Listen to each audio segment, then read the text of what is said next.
Hi hello നമസ്കാരം എല്ലാ പ്രിയ പ്രേക്ഷകർക്കും ലോ ബൈറ്റ്സിലേക്ക് സ്വാഗതം.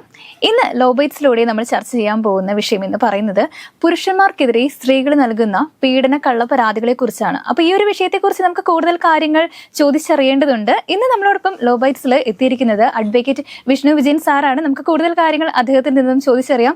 നമസ്കാരം സാർ, സ്വാഗതം ലോ ബൈറ്റ്സിലേക്ക്. അപ്പോൾ നമ്മൾ ഇന്ന് ചർച്ച ചെയ്യുന്ന വിഷയം എന്ന് പറയുന്നത് സ്ത്രീകൾ പുരുഷന്മാർക്കെതിരെ നൽകുന്ന കള്ളപ്പരാതികളെ കുറിച്ചാണ്. സാർ ഇതിനെ എങ്ങനെയാണ് നോക്കിക്കാണുന്നത്? അല്ല, നമ്മുടെ രാജ്യത്ത് സ്ത്രീ സംരക്ഷണ നിയമം എന്ന് പറയുന്നത് സ്ത്രീകളുടെ ഈ അവകാശങ്ങൾ ഉറപ്പുവരുത്തുവാനും സ്ത്രീകൾക്കെതിരെ നടക്കുന്ന ചൂഷണങ്ങൾ തടയുവാനും ഏതെങ്കിലും തരത്തിലുള്ള വിവേചനങ്ങളോ അല്ലെങ്കിൽ ഈ ഏതെങ്കിലും തരത്തിലുള്ള അതിക്രമങ്ങളോ ഉണ്ടായിക്കഴിഞ്ഞാൽ അവർക്ക് പ്രത്യേകമായിട്ടുള്ള ഒരു സംരക്ഷണം നൽകുന്നതിന് വേണ്ടിയിട്ടാണ് സ്ത്രീ സംരക്ഷണ നിയമങ്ങൾ നമ്മുടെ നാട്ടിൽ പ്രാബല്യത്തിലുള്ളത്.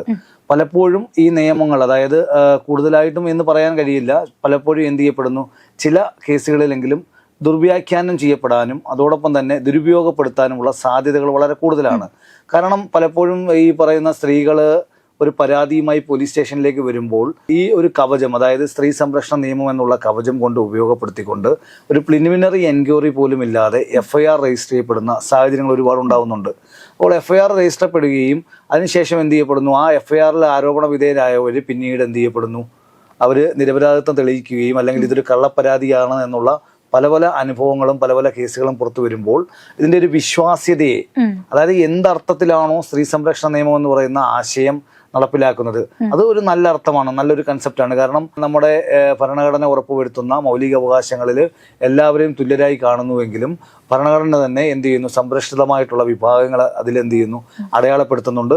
അതിൽ പെടുന്ന ഒരു വിഭാഗമാണ് സ്ത്രീകളെ സംബന്ധിച്ചിടത്തോളം അവർക്ക് പ്രത്യേകമായിട്ടുള്ള കെയർ കിട്ടേണ്ടത് എന്നാണ് നമ്മൾ ഭരണഘടന പറയുന്നത്. അപ്പോൾ അതിൻ്റെ അടിസ്ഥാനത്തിലാണ് ഇത്തരത്തിലുള്ള നിയമങ്ങളൊക്കെ ഉണ്ടാവുന്നത്. പക്ഷേ ആ നിയമങ്ങൾ ദുരുപയോഗപ്പെടുത്തുന്നത് തടയേണ്ടതും അനിവാര്യതയാണ്. ഇപ്പോൾ നമുക്ക് എല്ലാവർക്കും അറിയാം, ഈ സ്ത്രീകൾ ഈഗോ ക്ലാഷിന്റെ പേരിൽ പല തരത്തിലുള്ള പീഡന പരാതികൾ പുരുഷന്മാർക്കെതിരെ നൽകുന്നുണ്ട്.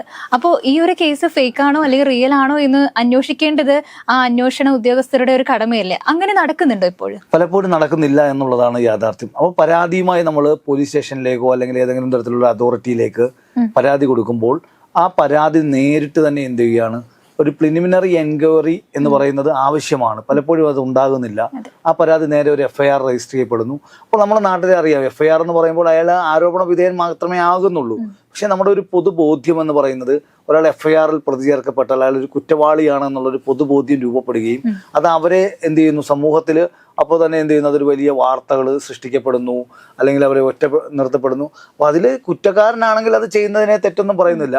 പക്ഷെ കുറ്റക്കാരനല്ലാത്ത ഒരാളെ ഇത്തരത്തിൽ ഒരു ആരോപണത്തിന്റെ പേരിൽ അല്ലെങ്കിൽ ഒരു അലിഗേഷന്റെ പേരിൽ മാത്രമാക്കി ഒരു ഒറ്റപ്പെടുത്തിക്കൊണ്ട് അയാളെ മാറ്റി നിർത്തുന്ന ഒരു സമീപനം ശരിയായ ഒരു സമീപനമാണെന്ന് വിശ്വസിക്കാൻ കഴിയില്ല. കുറ്റക്കാരനല്ലായിട്ട് കൂടി അയാളെ സമൂഹത്തിന്റെ മുമ്പിൽ ഒറ്റപ്പെടുത്തുകയാണ്.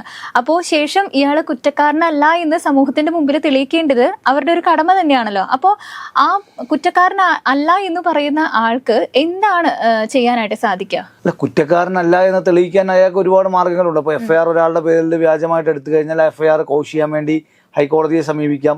ആ FIRന്റെ വസ്തുതയെക്കുറിച്ച് അന്വേഷിക്കുവാൻ വേണ്ടിയും അതോടൊപ്പം തന്നെ ആ FIR പുനരന്വേഷിക്കണമെന്ന് പറഞ്ഞിട്ട് ഹയർ അതോറിറ്റി, പോലീസ് അതോറിറ്റിയെ സമീപിക്കാനുള്ള റൈറ്റൊക്കെ ഉണ്ട്. എന്നിരുന്നാൽ പോലും ഇത്തരം വിഷയങ്ങളിൽ ഒരു FIR നിലവിൽ വരുമ്പോൾ ആ സമയത്തുണ്ടാകുന്ന പ്രതികരണങ്ങളും അല്ലെങ്കിൽ ആ സമയത്തുണ്ടാകുന്ന വാർത്തകളും ആ സമയത്തുണ്ടാകുന്ന ഒരു ഓളവും ഒന്നും എന്ത് ചെയ്യത്തില്ല, ഇവർ നിരപരാധിയാണ് എന്ന് പറയുമ്പോൾ എന്ത് ചെയ്യുന്നില്ല, ഉണ്ടാവുന്നില്ല. ഒരാൾ പ്രതിയാക്കപ്പെട്ടു, ഇങ്ങനെ ഒരു കേസിൽ പ്രതിയാക്കപ്പെടുമ്പോഴേക്കും അയാളെ എന്ത് ചെയ്യുന്നു, സമൂഹം മൊത്തത്തിൽ എന്ത് ചെയ്യുന്നു, ഒറ്റപ്പെടുത്തുന്നു, അല്ലെങ്കിൽ കുടുംബം ഒറ്റപ്പെടുത്തുന്നു. അപ്പൊ അയാളുടെ മുന്നിലേക്ക് ജീവിതത്തിന്റെ വാതായനങ്ങൾ അല്ലെങ്കിൽ വഴികളൊക്കെ തന്നെ അടയുന്ന ഒരു സാഹചര്യം ഉണ്ടാകുന്നു. കുറ്റം ചെയ്യാത്ത ഒരാളാണ് ഇത്തരത്തിൽ ആരോപണ വിധേയമാകുമ്പോൾ പലപ്പോഴും വ്യക്തിപരമായിട്ടുള്ള വിരോധം തീർക്കാൻ അല്ലെങ്കിൽ രണ്ടുപേരും കൺസെന്റോടുകൂടി ഏതെങ്കിലും തരത്തിലുള്ള ബന്ധത്തിൽ ഏർപ്പെട്ട ശേഷം അത് മറ്റൊരു തരത്തിലുള്ള ബന്ധമാണെന്ന് പറയുന്നത് അത് വ്യാപകമായിട്ട് എന്ത് ചെയ്യുന്നുണ്ട്, ഉണ്ടാവുന്നുണ്ട്. പലപ്പോഴും എന്താണ്, വിവാഹത്തിന് ശേഷം വിവാഹ വാഗ്ദാനം, അല്ലെങ്കിൽ അവർ പ്രണയിച്ചിരിക്കുന്നു, അല്ലെങ്കിൽ അവർ ഒരുമിച്ച് ലിവിങ് ടുഗദറായിട്ട് ജീവിക്കുന്നു, അല്ലെങ്കിൽ അവർ കൺസെന്റോട് കൂടി തന്നെ ഒരുമിച്ച് നിൽക്കുന്നു. അതിനുശേഷം അവർ തമ്മിൽ എന്തെങ്കിലും അഭിപ്രായ വ്യത്യാസങ്ങൾ ഉണ്ടാകുമ്പോൾ അതൊരു അതിന് ഒരു കഥ മെനഞ്ഞുകൊണ്ട് പരാതി കൊടുക്കുകയും ആ പരാതിയുടെ അടിസ്ഥാനത്തിൽ അവരെ പിടിക്കുകയൊക്കെ ചെയ്യുമ്പോൾ അത് ഒരു സ്വാഭാവിക നീതിക്ക്, അതായത് നമ്മുടെ ഒരു സ്വാഭാവിക നീതി എന്ന് പറയുമല്ലോ, നമ്മൾ നിയമം എന്ന് പറയുന്നത് എന്താണ്, നീതി നടപ്പിലാക്കാൻ വേണ്ടിയിട്ടാണ്. അപ്പോൾ അത് എല്ലാവരുടെയും നീതി നടപ്പിലാക്കണം നിയമത്തിലൂടെ. അതുകൊണ്ടാണ് നമ്മളൊരു ലോഫുൾ രാജ്യം, അല്ലെങ്കിൽ ഒരു രാജ്യത്തിന്റെ ഏറ്റവും നിലനിർത്തുന്നത് തന്നെ അവിടെ ജനങ്ങൾക്ക് നീതി ലഭിക്കുന്നതിന് വേണ്ടിയുള്ള മാർഗമാണ് നിയമം എന്ന് പറയുന്നത്. അപ്പോൾ ആ നിയമത്തിലൂടെ ലഭിക്കേണ്ട നീതിക്ക് പകരം നീതി നിഷേധമാണ് പലപ്പോഴും ഇത്തരത്തിലുള്ള വ്യാജ പരാതികൾ ഉണ്ടാക്കുന്നത്. അപ്പൊ ഇത്തരത്തിലുള്ള ഒരു പരാതി വരികയാണെങ്കിൽ അത് കൃത്യമായിട്ട് അന്വേഷിക്കേണ്ടതില്ലേ? അതിനെക്കുറിച്ച് സാറിന് എന്താ പറയാനുള്ളത്? കൃത്യമായിട്ട് അന്വേഷിക്കേണ്ടതാണ് എന്നുള്ളത് തന്നെയാണ് എൻ്റെ അഭിപ്രായം. പക്ഷെ അങ്ങനെ ഒരു അന്വേഷണം പലപ്പോഴും ഉണ്ടാകുന്നില്ല എന്നുള്ളത് എല്ലാവർക്കും വസ്തുതയാണ്.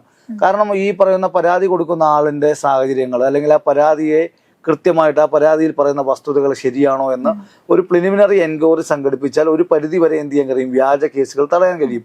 പക്ഷെ പലപ്പോഴും ഉണ്ടാവുന്നത് ഏതെങ്കിലും ഒരു പോലീസ് സ്റ്റേഷനിൽ കൊണ്ടുപോയി ഇത്തരത്തിൽ പരാതി കൊടുക്കുമ്പോൾ അവിടെ പരാതി ഇങ്ങനെ ഒരു പ്രിലിമിനറി എൻക്വയറിയിലേക്ക് പോയാൽ അപ്പോൾ തന്നെ അവരെന്ത് ചെയ്യുന്നു, ഹയർ അതോറിറ്റിയിൽ പരാതി കൊടുത്ത് പോലീസിനെ സമ്മർദ്ദപ്പെടുത്തി എന്ത് ചെയ്യുന്നു, കേസുകൾ രജിസ്റ്റർ ചെയ്യപ്പെടുന്നു. അതൊരു വലിയ പ്രശ്നമാണ്. അങ്ങനെ കേസുകൾ രജിസ്റ്റർ ചെയ്യപ്പെടുകയും ആ കേസുകളൊക്കെ പിന്നീട് പുനരന്വേഷണത്തിലും അല്ലെങ്കിൽ കൃത്യമായ അന്വേഷണം നടക്കുമ്പോൾ എന്ത് ചെയ്യുന്നു, അവർ നിരപരാധികളാണെന്ന് തെളിയുന്ന ഒരുപാട് അനുഭവങ്ങളും ഒരുപാട് വ്യാജ കേസുകളും ഉണ്ട്. എനിക്ക് തോന്നുന്നു കോടതികളൊക്കെ ഇന്ന് കുറച്ചുകൂടെ കാര്യങ്ങളെ ഗ്രഹിച്ചുകൊണ്ട് മാത്രമേ എന്ത് ചെയ്യുന്നുള്ളൂ, വിധികൾ പുറപ്പെടുവിക്കുന്നുള്ളൂ ഇത്തരം കേസുകളിൽ. കാര്യം ഹൈക്കോടതി തന്നെ 2-3 തവണ ഇത്തരത്തിൽ സുപ്രധാനമായിട്ടുള്ള, അതായത് സ്ത്രീകളുടെ പരാതിയിൽ എന്താണ് കൃത്യത വരുത്തി മാത്രമേ നിങ്ങൾ FIR എടുക്കാവൂ, അല്ലെങ്കിൽ എന്താണ് ഒരാളെ അറസ്റ്റ് ചെയ്യാവൂ, അങ്ങനെയുള്ള നിരവധി ഉത്തരവുകൾ ഹൈക്കോടതി എന്ത് ചെയ്തിട്ടുണ്ട്, അടുത്ത കാലത്ത് തന്നെ പുറപ്പെടുവിച്ചിട്ടുണ്ട്. അതിൻ്റെ പലപ്പോഴും എന്താണ്, പല കേസുകളും കോടതിക്ക് മുന്നിൽ എത്തുമ്പോൾ യാതൊരു വിധമായ അടിസ്ഥാനവുമില്ലാത്ത വ്യക്തിവിരോധത്തിൻ്റെ പേരിൽ അല്ലെങ്കിൽ ഒരാളെ സമൂഹത്തിന് മുമ്പിൽ അപമാനപ്പെടുത്താൻ വേണ്ടി അല്ലെങ്കിൽ അയാളുടെ സാമൂഹികമായിട്ടുള്ള ജീവിതത്തെ തുരങ്കം വെക്കുന്നതിന് വേണ്ടിയുള്ള വ്യാജ പരാതികൾ വ്യാപകമാവുകയാണ്. അപ്പോൾ നമുക്കെല്ലാവർക്കും അറിയാം, ഈ കഴിഞ്ഞിടയ്ക്ക് ഹേമ കമ്മിറ്റി റിപ്പോർട്ട് വന്നപ്പോൾ നിവിൻ പോളിയുടെ കേസ്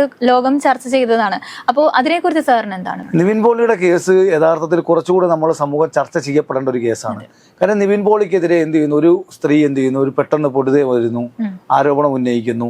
ഹേമ കമ്മീഷൻ കത്ത് നിന്ന സമയത്തായതുകൊണ്ട് അവർക്ക് വലിയ വാർത്താ പ്രാധാന്യം ലഭിക്കുന്നു. അപ്പോൾ നിവിൻ പോളിയെ സംബന്ധിച്ചിടത്തോളം വലിയൊരു പ്രതിരോധത്തിലേക്ക് കുറെ നിമിഷങ്ങളെങ്കിലും എത്തിച്ചേരുന്നു. പക്ഷെ നിവിൻ പോളി അതിനെ വളരെ പോസിറ്റീവായിട്ട് എടുത്തു. കാര്യം നിവിൻ പോളി എന്ത് ചെയ്തു, കൃത്യമായി നിവിൻ പോളിയുടെ സുഹൃത്തുക്കളായിട്ടുള്ള വിനീത് ശ്രീനിവാസൻ ഉൾപ്പെടെയുള്ള ആളുകൾ പരസ്യമായി രംഗത്ത് വന്നു. അവർ ഈ കേസിന്റെ ഓരോരോ മുനകൾ, ആരോപണ വിധേയമായിട്ടുള്ള സ്ത്രീ ഉന്നയിച്ച ഓരോരോ ആരോപണങ്ങളുടെ കുന്തമുനകൾ ഒടിച്ചൊടിച്ചു മാറ്റുന്ന കാഴ്ച നമ്മൾ കണ്ടതാണ്. അങ്ങനെ ഒടിച്ചു മാറ്റിയപ്പോൾ എന്ത് ചെയ്യുന്നു, ആ കേസ് ഒരു പൊളിഞ്ഞ കേസായി മാറുന്നു. അതാണ് കാണുന്നത്. കാര്യം എന്താണ്, ഒരു അന്വേഷണവും മുമ്പോട്ട് പോയിട്ടില്ല.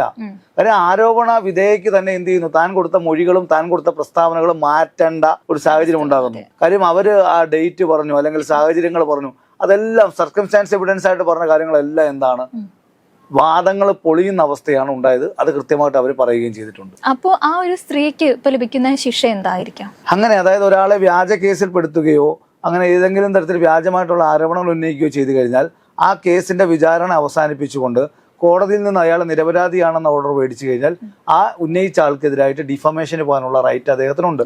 അപ്പോൾ സ്വാഭാവികമായിട്ടും അദ്ദേഹമാണ് തീരുമാനിക്കേണ്ടത്. അദ്ദേഹത്തിനുണ്ടായ മാനനഷ്ടം ഉണ്ടായിട്ടുണ്ടെങ്കിൽ ആർക്ക് വേണമെങ്കിലും പോകാൻ കഴിയും. പക്ഷെ ഇതിൻ്റെയൊക്കെ ഒരു പ്രശ്നം എന്ന് പറഞ്ഞാൽ ഇതൊക്കെ ഒരുപാട് കാലയളവ് എന്ത് ചെയ്യും, ഇതിനൊക്കെ ഈ പ്രൊസീഡിങ്സിനൊക്കെ ആവശ്യമാണ്. അത്രയും കാലം എന്ത് ചെയ്യുന്നു, ആ ആൾ ആരോപണ വിധേയമായിട്ടാണ് നിൽക്കുന്നത്.